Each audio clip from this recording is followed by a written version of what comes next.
мен құрметті көрермендер, менің есімім Сурфцева Диана, мен Жаһанша Досмұхамедов атындағы жалпы орта білім беретін мектеп бөбекжай балабақша кешенінің 9-шы сынып оқушысы. Менің жобамның тақырыбы Қазақстанның 7 керемет номинация аясында Сырым ауданының 7 кереметі шығармашылық жобасы. Жетекшім Алшекенова Жанаргүл Мералқызы. Менің жобамның мақсаты туған жердің тарихи ескерткіштерін дәріптеу, тарихи тұлғалар есімі мен елге сіңген еңбегін паш ету, ұлттық құндылығымызды дәріптеу, тарихи құндылықтардың маңызын арттыру. Мен өз жобама байланысты сауалнама өткізген болатынмын. Сол сауалнама нәтижесінде ең көп пайызға ие болған Алаш музейі болатын. Сауалнама нәтижесі бойынша алдағы оқу жылынан бастап Алаш музейінің онлайн көрме сілтемесін жасауға жұмыстанып жатырмыз. Келесі оқу жылында өзіміз көрсетіп отырған Сырым ауданының 7 кереметін онлайн сілтеме арқылы тамашалауға қолжетімді нұсқада жасақтамақпыз. Сырым ауданының бірінші кереметі Алаш музейі. Орыс саудагері Якуб Таракановтың бұл үйі болған бұл ғимарат қазіргі кезде Алаш музейі. Жұмпиты ауылындағы қазіргі Сырым Датұлы көшесінде орналасқан Алаш музейі ғимараты тарихи мәдени ескерткіштердің бірі болып табылады. 1917 жылы шілде айында Алаш партиясы құрылды.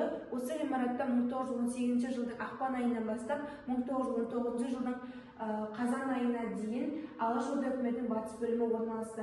Басшысы болып Жаһанша Досмұхамедов тағайындалды. Сырым ауданының екінші кереметі Сырым батыр кесенесі.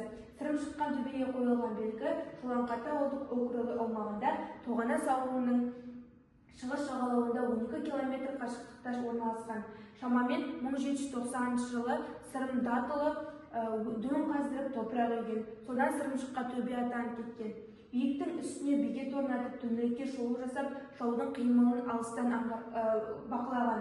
Қариялардың айтуы бойынша Сырым сарбаздары төбенің етегінен жоғары төмен үзіліссіз түсіп, орасан көп болып көрініп, жау барлаушыларын жаныстырған. 2007 жылы Сырым Датұлының 265 жылдық мерейтойына орай бой көтерген кесене Самара-Шымкент тасжолының бойында орналасқан.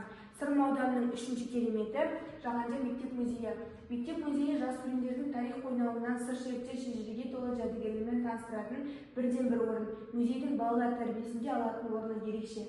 Жаһанша Досмұхамедов атындағы мектеп бөбекжай балабақша кешеніндегі Атамұра тарихи өлкетану мектеп музейі елбасы Нұрсұлтан Әбішұлы Назарбаевтың болашаққа бағдар рухани жаңғыру бағдарламасы аясында 2017 жылы 15 қыркүйекте күрделі жөндеуден өтіп, жаңартылып, ағымдағы жылдың 15 қазанында қайта ашылды. Мектеп музейі әртүрлі тарихи жәдігерлерді топтастырған 11 бөлімнен тұрады. Әр бөлімнің шертер сыры, берер тәрімі өз алдына тұрады. Сырым ауданының 4-ші кереметі Дәдем-ата кесенесі.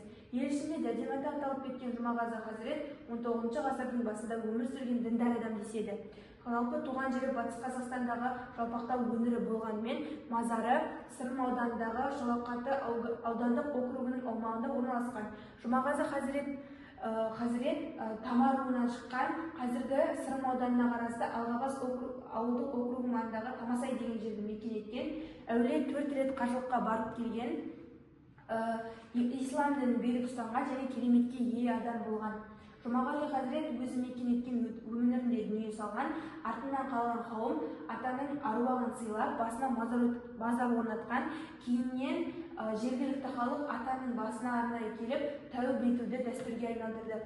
Сырым ауданының 5-ші кереметі Айдана. Айдана Сырым ауданы Жусалы ауылдық округіндегі қырат атауы.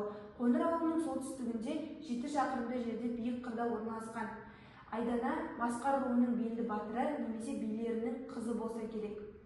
Айдана күреске қатысып, өзінің ақылдылығымен, өжеттілігімен көзге түсіп қана қоймай, сонымен қатар кей жағдайда елін қорғап қалуға шамасы болған батырлығымен де атыңызға айналса керек. Ол 19 ғасырдың осы жерге 19 ғасырдың соңында Айдана дүниеден өтеді. Оған үлкен бейіт салынып, белгі қойылады. Сырым ауданының 6-ші кереметі Айдарсор. Ол Батыс Қазақстан облысы Сырым ауданы Жетігүл ауылдық округындағы Қосарал ауылында орналасқан. Айдарсор Қосарал ауылына қарасты аумағы біраз жерді алып жатқан үлкен сорды осылай атайды. Көне аңыздың желісінде ертеректе Атыраудан жолаушылап келе жатқан Адай руының белді байы осы жерге біраз күн аялдапты. Бұған себеп өзі ет жеңді адам екен. Оның үстіне бір тері ауруы пайда болып кетпей қойғандықтан осы судың жағасына 10 шақты күн жатып тұзы суға шомылған. Шомылып тыныққан кезде денесіндегі дерттен айығып, жаны жай тауып рахаттанса керек. Межеленген жеріне жетіп, енді үйіне қайтар кезде ол жағдайы күрт нашарлап кетеді. Содан қасындағы адамдарына былай деп өсиет етеді: мен енді үйіме жете алмаспын, не болса да осы жол менің ажалым екен. Сондықтан сүйегімді елге сүйретем деп әуре болмаңдар, мені осы жерге жерлей салыңдар деп өсиет етеді. Айдар байды осы сордың басына жерлей, көп кешікпей әулеті басына мазар қойды. Сырым ауданының 7-ші кереметі мұсылмандар мешіті. Шымпытыдағы мұсылмандар мешіті 1896 жылы татар халқының сәулет өнерінің үлгісімен салынған. Оны Файруза Ғұсманова деген адамның әкесі салдырған. Мешіттің алғашқы имамы Қуанай Хазірет деген адам болған. Оның Алашорда қайраткерлері Жанша және Халел Досмағамбетовтармен байланысы болғандығын Сәкен Сейфуллиннің «Тар жол, тайғақ кешу» романында суреттеледі. Мешіттің алғашқы үлгісінде алдында бір үлкен мұнарасы және төбесінің орта шамасында шағын кішкене мұнарасы болған. Осымен менің жобам аяқталды. Назарларыңызға рахмет.